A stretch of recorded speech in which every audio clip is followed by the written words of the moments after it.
Good morning, guys! Ayan, nakaprepare na si Ate Eris papunta sa school. Say good morning, everyone! Good morning, everyone. And I got my new jacket. Wow, look at your new jacket. Nakita ko lang yan, guys, sa Wagwag. Pinili ko siya ng 5 pounds.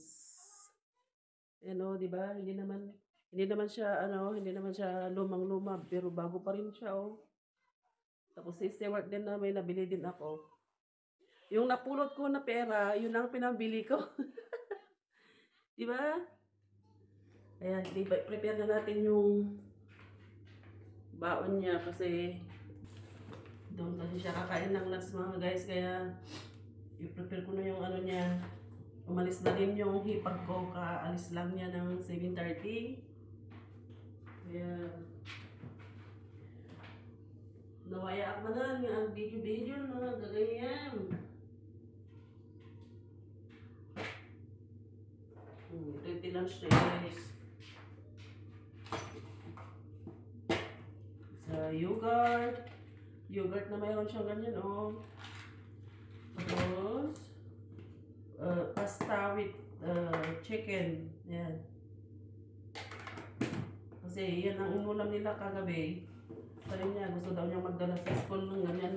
Gusto daw niya na lunch yan. Kaya, And I also have a skate shoes. tapos meron siyang pang dessert na cake. And guys, I have a skate shoes. Meron siyang fruits, it's strawberry and grapes. Ayan yung last year. Meron silang ano doon kung gusto. And the cake. Yan. Cake.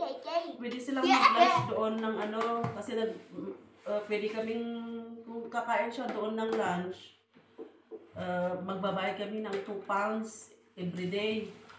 Kaso ayaw naman siya kasi, ayaw niya daw yung pagkain nila doon. Ang ano kasi nila, yung mga timpla kasi nila, ano, hindi, parang walang asin. Mom, I will help you. Bland, ang ano nila doon, parang walang lasa, kaya ayaw niya.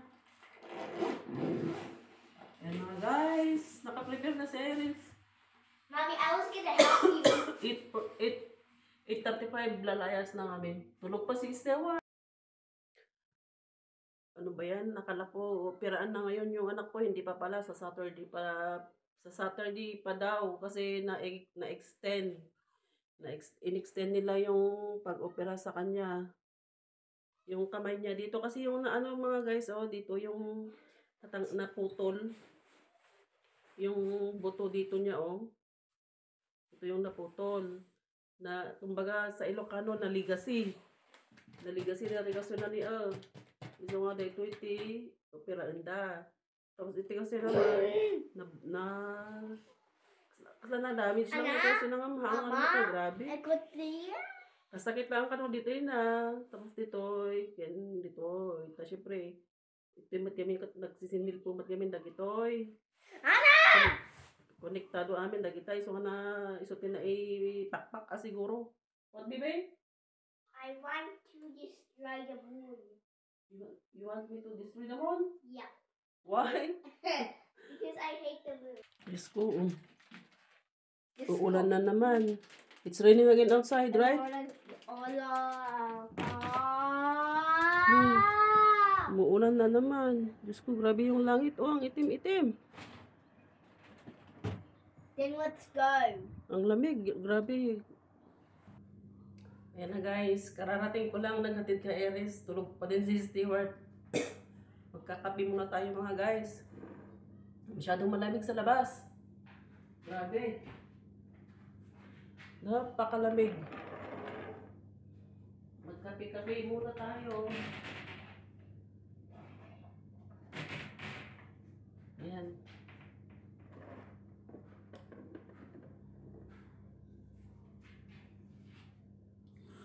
Sabi ko kanina, yung anak ko, operahan. Ngayon sana ang opera niya, dun sa kamay niya, kaso lang, na ano daw, sa Sabado na naman daw. Kaya sabi ko, ano ba yan?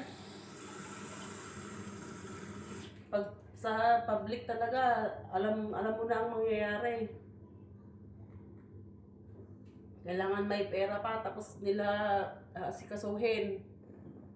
Pero sabi naman ng kumari ko, yung hospital daw na yun, nung region, public din yun, kaso lang, sabi niya sa akin na okay daw doon kasi naoperahan yung anak niya doon noon. Kaya experience na niya na maganda doon at saka kompleto sila ng mga gamit.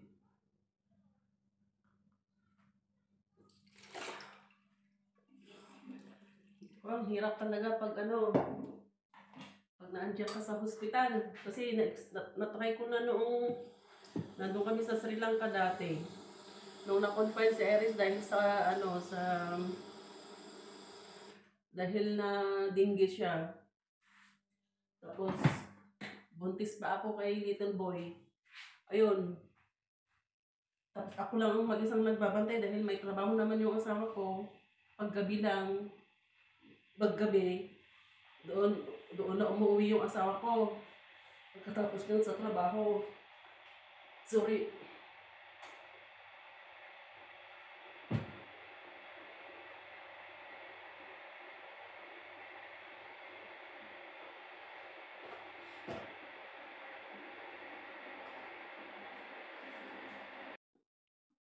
And guys, magkape muna tayo guys bago tayo maggawa-gawa ulit ng ng gawaing bahay kasi half day lang ni ngayon ni Broha.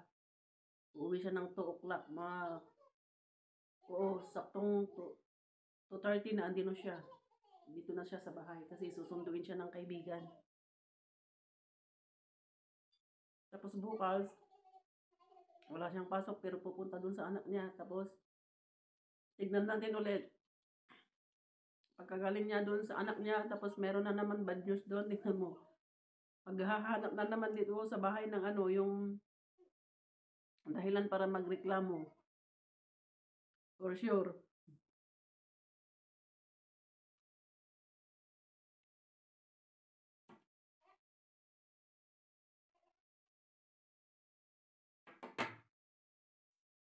Na-notice ko na sa kanya yun eh. Kasi, kagaya ngayong ilang araw na siyang okay na naman.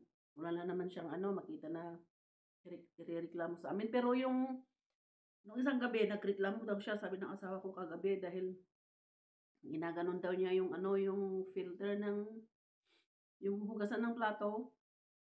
Tapos, sabi ko naman, pag ako naman ang kumakain, hinuhugasan ko na kaagad yung pinagkainan ko, lalo na pag may kanin.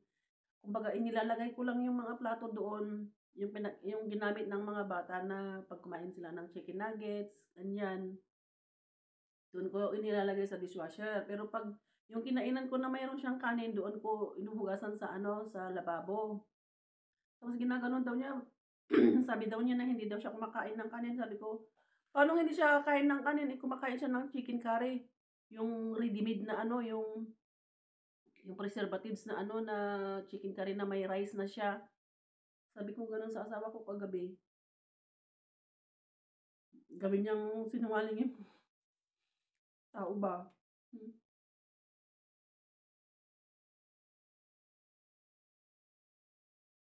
Kaya, good news mga guys. At least kahit paano nakapasok na ng trabaho yung asawa ko. Ilang araw na din siyang pumapasok since ditong Monday lang pala siya nag-start. Nung Monday. Bali 3 days na niyang pumapasok ngayon. Kaya, tapos, tinawagan niya na yung may-ari ng lilipatan namin sa katapusan. Available na daw, kaya, thanks God. Another answer prayer. Kaya, thank you Lord. Dahil kahit naman papano, sasagot naman niya yung mga dasal namin na mag-asawa dahil Diyos ko, grabe, yan na lang ang lagi kong dinadasal gabi-gabi. Na sana magkaroon na siya ng trabaho. Kahit unang-una yung trabaho, tapos pangalawa yung bahay. Tapos, yung iniisip ko din mga guys, kaya gusto kong magtrabaho dahil gusto kong maumpisahan ulit yung bahay namin. Meron kaming pinapatay yung bahay kasi mga guys, ilang taon na yung nakatayo lang na ganun, hindi pa natatapos dahil pina-engineer namin yon. Kaso lang hindi pa natapos.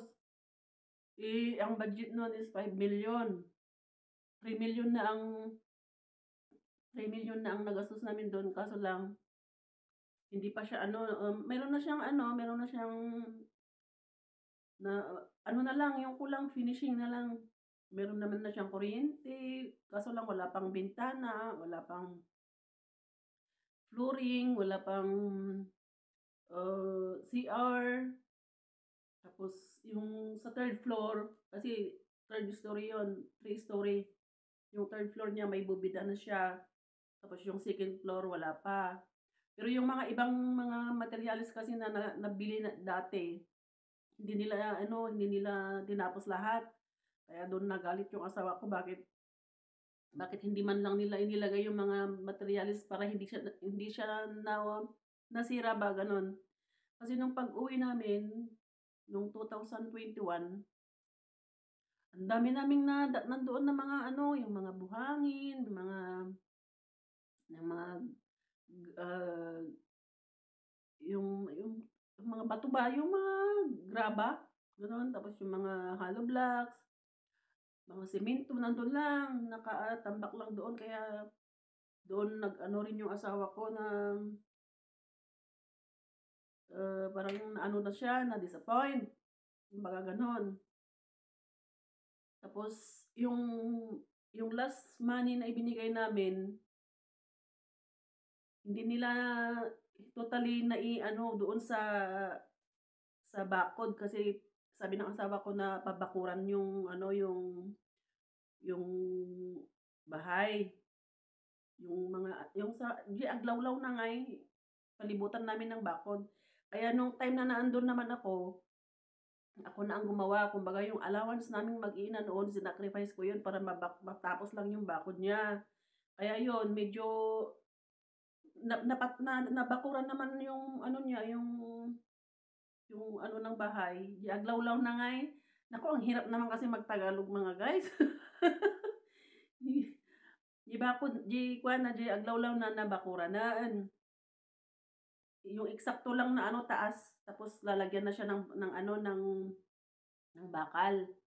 Tapos yung anong tawag dito, yung gate wala pa. Kaya yan din ang isang gustong-gusto kong magkapagtrabaho para matulungan ko yung asawa ko kahit naman konti lang, 'di ba? Para yung sahod niya, yun na lang ipapadala niya doon sa bahay, ipapagawa niya ulit yun. Tapos yung sahod ko kahit yun, doon manggagaling yung allowance ng anak ko na nag-aaral sa Pilipinas. Tapos maibigay ko din sa apo ko. Tapos yung pangangailangan dito sa bahay na pang araw-araw, ano. Kasi may apo na ako mga kaibigan. Anak ng anak ko na nadisgrasya.